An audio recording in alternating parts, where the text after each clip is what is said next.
So today, I'm going to get started on this.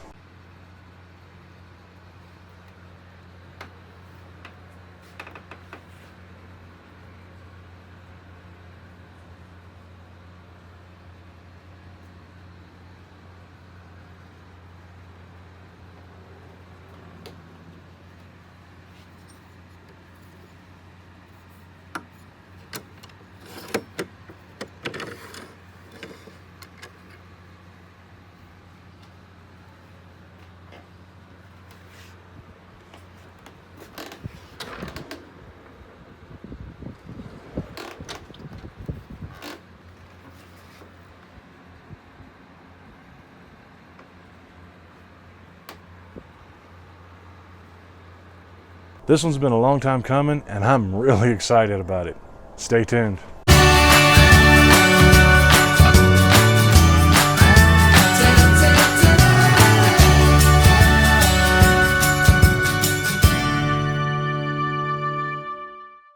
Hi guys, so for those of you that don't know, my name is Michael and I am the woodworker for MK Designs, and yes, this one has been a long time coming. This is my mobile miter station, and it's got a lot of features on it. It's got the Craig top track with the flip stop. It's got storage. It's dead accurate. The top is dead flat, and I couldn't be happier with this thing. Ever since I got this miter saw, I mean, as a lot of you know, I have a miter saw downstairs. It's a Harbor Freight miter saw, and it's okay for construction, but for what I'm trying to do, it's not good enough. And I've wanted to get a miter saw for a very, very long time, and when I finally got this one, I needed to have a station for it, or something, some way to have it to where I could use it on a regular basis and not have to constantly drag it out and put it here and all that. And with my shop set up, it has to be mobile. So I came up with this, and it's been about a year in the making. I've gone back and forth on a lot of different plans, a lot of different styles, just a lot of options. I looked at James King's. I've looked at the Drunken Woodworker, Make Something, I think is his name of his channel now. I can't remember his actual name. I looked at Mark Spagnolo's. I looked at Jay Bates. I looked at a lot of different ones. When I finally decided that what I need to do is I need to build my own. And once I made that decision, then I need to decide, okay, well, what features do I want to have in it? So I sat down and I had a list of things that I wanted for it. One being storage. I needed a lot of storage. And, well, number one thing, it needed to be mobile, because my shop, everything has to be mobile. I need to be able to move it around, get it out of my way when I'm not using it, pull it out when I need it, so forth and so on. And then it needed to have storage, plenty of storage, because let me turn the camera around and I'm going to show you real quick what I deal with on a daily basis. So this is my outfeed table, and before I would have everything that I would use on a daily basis piled up on this thing, and there's a lot of stuff on it right now, but a lot of that will be gone once I get it back inside and get things organized a little bit more. Like my router bag over there, it won't be there. The level won't be there because I don't use them on a daily basis. But my wife called it the Leaning Tower, and Leaning Tower of Disaster. And because it was just an accident waiting to happen, because there's a little lip that goes into the door to get into the house. Every time I'd have to lift it up, pull it over that, and it could cause issues. So I needed to have storage to be able to get a lot of that stuff off of it, stuff that I could keep outside even in the cold weather, which obviously I can't keep glue, so that's why the glue is still on there. But things that I could keep outside in the cold weather and it wouldn't get damaged. So that was my biggest thing, is I needed storage. After that, it needed to be accurate. And I went several times over design options and things like that. Now, the other thing I wanted was, I've been aching for a place to store a lot of my clamps. I can't get all my clamps on here, but I've got a pretty good setup for my Bessie parallel clamps, and my big Irwin clamps. I'll have to figure something out for them, as well as my big 50-inch DeWalt clamps, squeeze clamps. But for my F-style clamps and my I've only got 4 smaller squeeze clamps, this gives me the storage that I needed for it, and it's great. So I'm going to get into the build here in just a second. I did want to let you know that I do have plans for this on my website, and there'll be a link for that down in the description. So with that in mind, let's get to the build video. If this is your first time visiting the channel and you like what you see, be sure to click on that subscribe button, click on that little bell to make sure you get notified every time I come out with a video. Like, share, and let everybody know about this. And again, if you like plans for this, they will be on my website. Link will be down in the description. So let's get to it. Okay, so obviously the first step is to rough cut my 2x4s to length. And I'm using the 2x4s to make the frame for the base, and I'm using basically a modified bridle joint for this. I'm sure you've seen others do it before, but I'm gonna get them cut to rough length, and then I'm gonna mill them down to the thickness that I want and get them flat, and then cut them to exact length, and then start assembling. But the first step is to get them cut down so they're a little more manageable. And yes, you can see I've got all my stuff stored on my work table at the moment. That's because I needed all my other tables free and I didn't have anywhere else to put them. 2x4s don't take up that much space, so this is what I had to do. So I'm going to cut them to rough length using the miter saw. And yeah, I could use my crosscut sled and my table saw for this, but I figured since I'm making a miter station, I might as well use the miter saw to build the miter station. Makes sense to me anyway.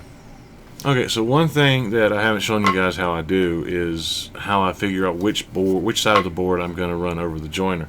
As you know, when you run a board over a joiner, you want a frowny face. So you basically want the curve of the board going up from the table of the joiner. And sometimes it's kind of hard to tell which side that is. So what I do is I take a perfectly square straight edge and check the size of the board and mark which side I want to run over the joiner. Okay, so once I have all that done for all the boards, then I'll take it over the joiner and I'll start jointing the face, and I'll just keep running it over until all my marks are gone, and I check it again with the straight edge and make sure it's flat. Okay, so I wanted to take a quick second and give a shout out to a friend of mine. His name is Crafty Weiner, and he has his own Facebook page and YouTube channel, the Crafty Weiner.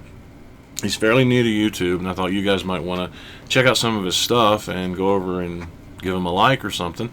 And he does these really beautiful mugs with resin and wood, and he does segmented turning, and he's got a few projects coming up planned, and he also does some things for a charity called Beads of Courage, and he would be more than happy to explain all that to you. But basically, kids that have cancer, they collect these little beads for every step in their progress that they make, and he creates these things to be for the kids to be able to store them in, and he does some really fun, whimsical things with them. And yeah, he'd love it if you guys would come over and check his stuff out. I'll put a link to his YouTube channel and his Facebook page in the description. So getting back to the miter station, the next step after I get the boards jointed is to run them through the planer and get them down to the thickness that I'm looking for. And here I'm looking for 1 inch thickness. This is why I'm using, another reason why I'm using 2x4s instead of plywood, so that I could get that 1 inch thickness, so that I put 3 of them together and it makes 3 inches. Once I have them to the right thickness, then I will cut them to dimension, and I'll rip them down to width, and then I will cross cut them to length. Now when I cross cut them, I'm going to use a stop block on my fence as a reference point so I get them all to the same length. I'm going to start by cutting off one edge to get it square, and then I'll slide it over to my stop block and cut it to length. Once I have my pieces all cut to size, then it's time for start assembly. So you can see pencil lines there, and basically what I did was I dry fit them exactly where I want them, and I drew the pencil lines on so that I would not put glue past that, because if I do, I have to clean the glue out, and you still get a little bit of squeeze out in those areas, but it's okay. So basically I just put on an abundant amount of glue and spread it around evenly, and then I will clamp them together one piece at a time, making sure that I have the spacing that I need to be able to create my bridle joint. Now once I have the glue spread out evenly, then I will start putting them together, and I've made these little spacers to be able to put on the mortise end of the bridle joint. And what that'll do, because all the boards are the same length, it will create the spacing on the other side for the tenon end of the bridle joint, and then I'll just line everything up and get everything squared up and run some screws through it, and that's that. Now, I actually got this little trick from Nick Ferry, and it actually helps a lot to get everything lined up flush on one side. So it makes it a lot easier to clean up after the glue is set and you're good, you're ready to go move on to the next step.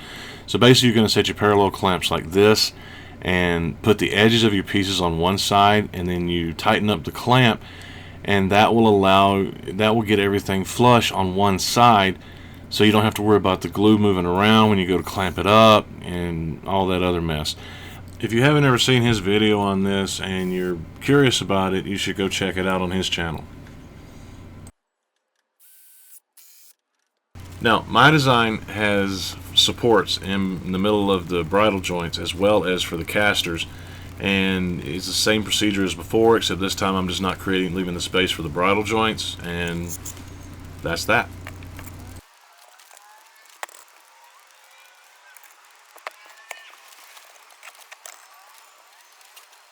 And here they all clamped up together, waiting for the glue to dry. I've got wax paper between them to keep them from sticking together. And here's what the bridle joints look like when they're ready to be assembled.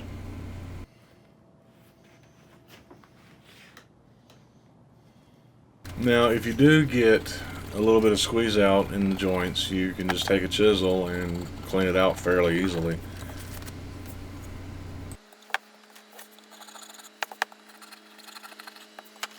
Next, I want to dry fit the pieces for the bridle joints to make sure everything's going to square up and see if there's any adjustments I need to make or anything like that.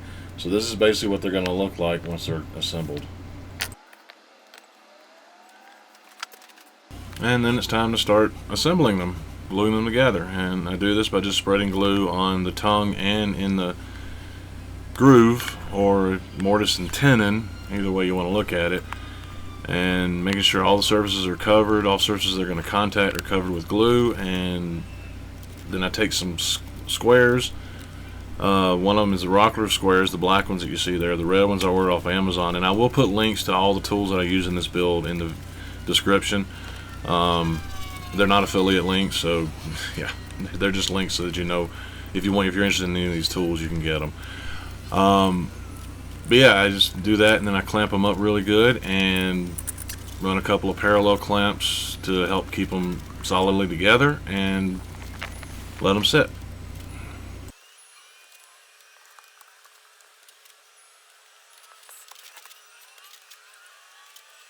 Once the glue has had time to set, then I will run some screws in just to give it a little bit extra support. So while I'm letting the frame sit in the clamps and to let the glue cure a little bit, I'm going to go ahead and clean up the center supports for the frames. And it's really easy to do with a chisel. Just clamp it down to your board and you can just chisel it right off. Just make sure you don't gouge into your wood. I'm going to run these over the joiner to get them flat and even, and then cut them to size. So once I get that one side fairly cleaned off, then I'm going to run it over the joiner and get it completely cleaned off and evened up.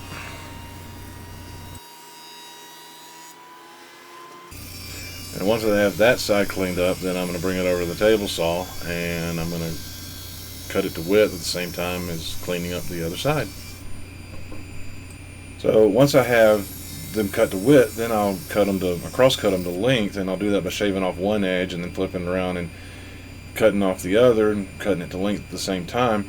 And I'm not using my crosscut sled here because the base of my crosscut sled is 1 inch thick, and with these things being 3 inches thick, I needed the extra height from my blade just to be safer.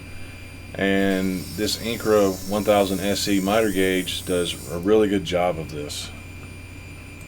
Okay, so the way I installed the supports into the bridle joint frames was I just put them in equal distance from the stiles running from the top rail to the bottom rail.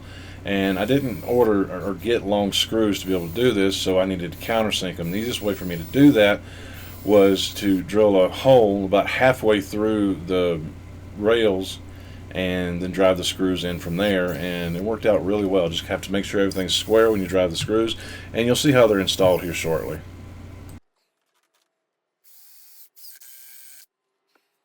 Now that the support frames are completed, it's time to start breaking down the plywood for the case. And I'm going to start by cross-cutting it to length, and then I will rip it to width. And I use the Craig AccuCut and the Craig AccuRip. And another friend of mine, JP Brown, Foxhole Woodworks, he just did a review on the Craig adaptive cutting system, and he seems to really like that, but this works really well for me. If you're in the market for a track saw and you're on a budget, so you don't want to get the Festool TS system and the adaptive cutting system is still a little bit out of your price range, I would highly recommend this. It works extremely well and does the job of a track saw. You just have to have your own circular saw, and you do have to mess around with the sled a little bit, but once you get everything dialed in, it works really, really well. So once I have that cut, then I'm going to start putting the base together, and I'm going to start by placing the bottom or the top, either one, on, and I'm going to do that by getting it lined up with the support frames and putting some screws in it. And here you can see how the support pieces go in the middle of the frames, and like I said, it was fairly easy to do. Just had to drill a pilot hole and then drive the screws, make sure everything was square and lined up, and that's exactly what I'm doing here. So I'm making sure the top, this is the bottom in my case, is lined up with square with the frame, and then I will drive some screws in it to help hold it in place, and then drive the rest of the screws to secure it.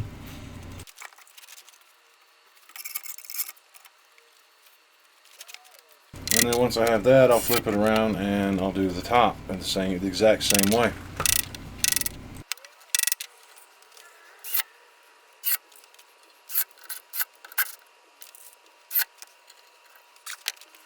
I don't know if you've noticed this yet or not, but on this part of the project, the base of it, I am using just generic pine sanded plywood. And there's a couple of reasons for that. One is cost.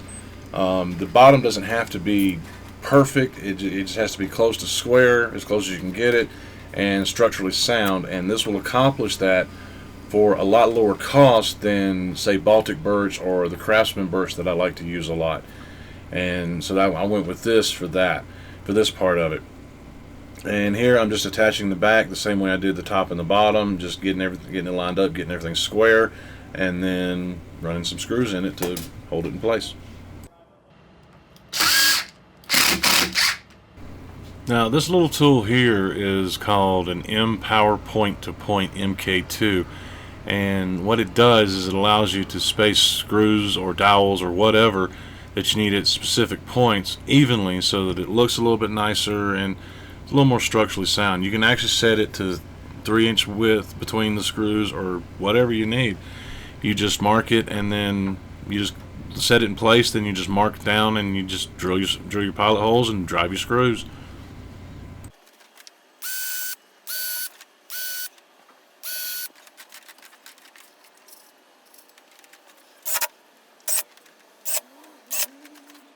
Once I have the back attached, then I want to attach the supports for the casters. And I'm doing this for a couple of reasons. One, to give it a little bit extra strength, and two, to be able to push the wheels out just a little bit more to make it more stable. And I'm going to use glue and screws on this, so first thing to do is to get glue put on both pieces and then get it clamped in place. And then I want to mark where my screw locations are going to go and then drive the screws in. And these are the screws that I'm going to use. Normally you would use these on a ledger board or a header board on a deck, but in this application they work really, really well. They come in the length that I need and they're extremely strong.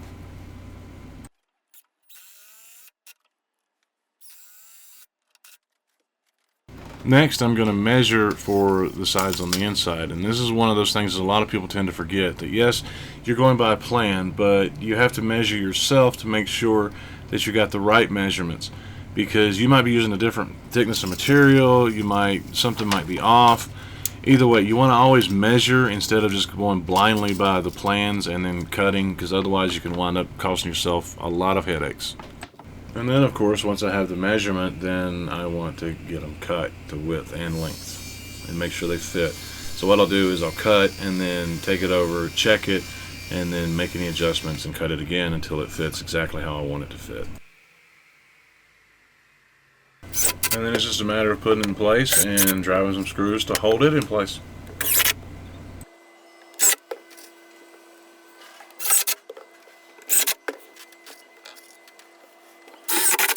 And this would be a really good time to install the casters. So I've got it up on the table and laying on its back, and so this is the bottom. And I'm going to mark where I want my casters to go, mark where the holes need to be, drill some pilot holes, and then drive some bolts into it to hold the casters in place. And I'm going to use lock washers to help hold the bolts in place. Only do this properly if you have a pencil in your mouth. And this is what we've got so far. So now I want to measure for the horizontal supports for the main drawer assemblies. And so I'm going to measure from front to back to get the depth, and then I'm going to measure from side to side, and then I'll take it over to the table saw and get them cut. And I'll do the same with these as I did with the sides, and I'll cut, check it, and make any adjustments and cut it again until it fits exactly how I want it to. And if you're measuring this and your hat doesn't fall off your head, then you're not doing it right.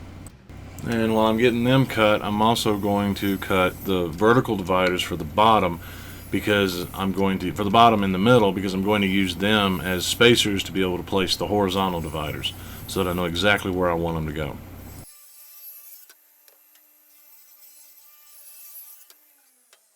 So the way I'm going to attach these is I'm going to use pocket holes, and I got the Craig K5 pocket hole jig. And so what I'm doing here is I'm marking out exactly where I want the holes to go. I'm spacing them about 4 inches apart and about 3 inches from the edges. Marking it like this allows me to put them exactly where I want them and not accidentally put them on the front where I don't want them. Now the horizontal supports are just a little too big to be able to place into my jig comfortably without creating something else. So the K5 jig system that I bought, it came with this little adapter that you take the block out of the jig and you put it in this, and it allows you to put pocket holes on larger panels like this, and it still lines them up perfectly exactly where you want them. And of course the vertical supports are quite a bit smaller, so I can just use the jig as it was designed to be used, and it makes quick work of doing this. As I was saying, I'm going to use the vertical supports to be able to place the horizontal supports where I want them. And so I set the vertical supports on the sides like that, and then place the horizontal support on top of it, and then I can start screwing everything in. Now the space is a little tight, so I got this 90-degree impact attachment to go on my impact drill, and I'm just using it to drive the screws in. And I'm using my drill, not my impact, and with the clutch setting, and the clutch will just start clicking when the screws are seated properly.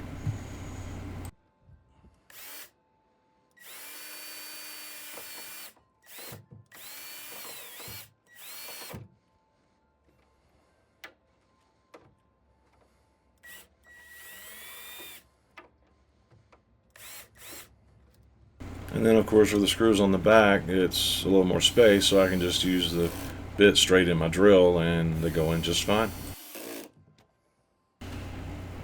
And with that, I think this is a good place to stop for today. This is going to be a multi-part series because there's just so much information to impart in this, and I want to make sure I get it all to you, but I don't want the videos to be too long in and of themselves, so I'm going to break it up into at least 2, possibly 3, maybe 4 parts. We'll just have to see. So the next part should be out next week if you're watching this right after it comes out, and I'll just keep doing that until I have everything imparted to you. Until next time, guys, happy creating.